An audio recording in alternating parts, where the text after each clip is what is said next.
Cet évangile est un trésor, et pas seulement parce qu'il est long, pas seulement à cause de tous les symboles qu'il y a à l'intérieur, pardon, mais il faudrait prendre le temps de le décortiquer. J'aimerais ce soir m'arrêter sur la figure de Saint Pierre, un saint que j'aime beaucoup parce que, je vous l'ai sûrement déjà dit, il a plein de défauts.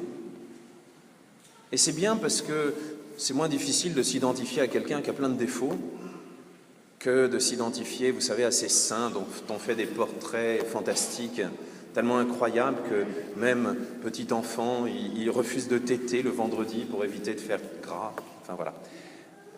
Nous ne sommes pas parfaits, et donc j'aime bien Saint Pierre. Saint Pierre, c'est vrai, a renié le Christ 3 fois, et nous devons nous souvenir de ça pour comprendre cet évangile ce soir. 3 fois, il a dit à Jésus, « Je ne te connais pas ». 3 fois, il a dit à Jésus, « Je ne suis pas son ami ». Et Jésus était juste à côté. Et encore pire, il l'avait prévenu. Et Pierre lui avait dit, en jurant tout ce qu'il voulait, « Mais non, même si je dois mourir, je ne te trahirai pas ». Et la réponse de Jésus, c'est pas celle qu'on pourrait faire, nous, à un ami qui nous a trahis en lui disant « T'as intérêt à changer et à me demander pardon parce que sinon je te fais plus confiance ». Jésus demande à Pierre, « Pierre, m'aimes-tu vraiment ?» Alors, ce mot, « m'aimes-tu vraiment ?» Nous sommes très pauvres en français parce qu'on a un seul mot pour dire qu'on aime la pâte à tartiner chocolatée aux noisettes, qu'on aime ses parents, qu'on aime un ami, qu'on aime le bon Dieu. Ce mot-là que Jésus utilise, c'est un mot qui veut dire aimer jusqu'à être capable de donner sa vie. Et quand Pierre répond, il répond en disant « Bah oui, je t'aime bien, je t'aime comme un ami ». Il n'a pas osé dire « Je t'aime comme un fou capable de donner sa vie », parce qu'il ne l'a pas fait. Il le sait. Et quand Jésus, la 2e fois, lui demande « Pierre, est-ce que tu m'aimes vraiment ?» d'un amour fou, capable de donner sa vie, une 2e fois, il répond « Je t'aime comme un ami, je t'aime bien ». C'est le genre de choses que vous n'avez pas intérêt à répondre à une femme qui vous demande « Tu m'aimes ?»« Oh oui, je t'aime bien ». Ça ne marche pas, ça. Je vous le déconseille. Et une 3e fois, quand Jésus lui pose la question, là, il pose la question en lui demandant « Pierre, est-ce que tu m'aimes bien? Est-ce que tu m'aimes comme un ami ?» Et là, Pierre est un peu triste parce que 3 fois, ça lui rappelle les 3 fois où il a trahi. Mais là, pour une fois, c'est un amour qui est à sa portée. Et il peut répondre « Oui, je t'aime avec mes propres forces. Je t'aime avec ce que je suis. » Et il peut répondre « Je t'aime bien. » Et vous avez entendu la réponse, la conclusion de Jésus. Un jour, quelqu'un te mettra à ta ceinture et t'emmènera là où tu ne voudrais pas aller. Jésus voulait dire par là comment Pierre allait mourir.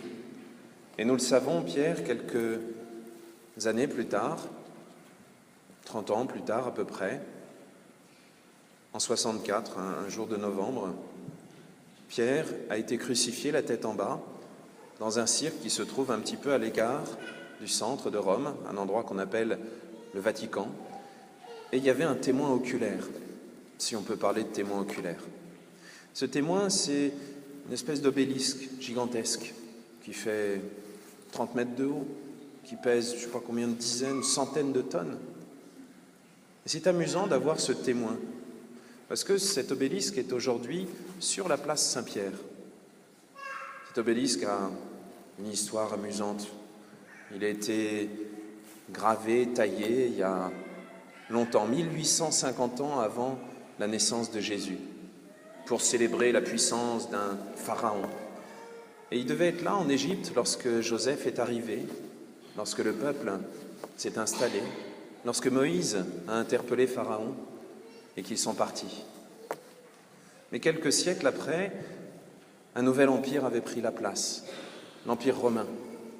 Et cet empire puissant, pour montrer sa puissance, pour montrer que les Égyptiens n'étaient rien, ils ont construit les pyramides, mais ça fait rien, on est plus costaud qu'eux. Ces empereurs, Caligula, avaient volé l'obélisque et l'avaient placé là-bas, au Vatican. Cet obélisque était donc là lorsque Saint-Pierre est mort. Et puis après ça, il y a eu, quelques centaines d'années après, il y a eu des barbares, parmi lesquels, à ce qui paraît, il y avait aussi quelques Normands, qui sont venus et qui ont tout mis par terre, y compris l'obélisque. Et cet obélisque a ensuite été relevé et a été déplacé pour être mis au centre de la place Saint-Pierre.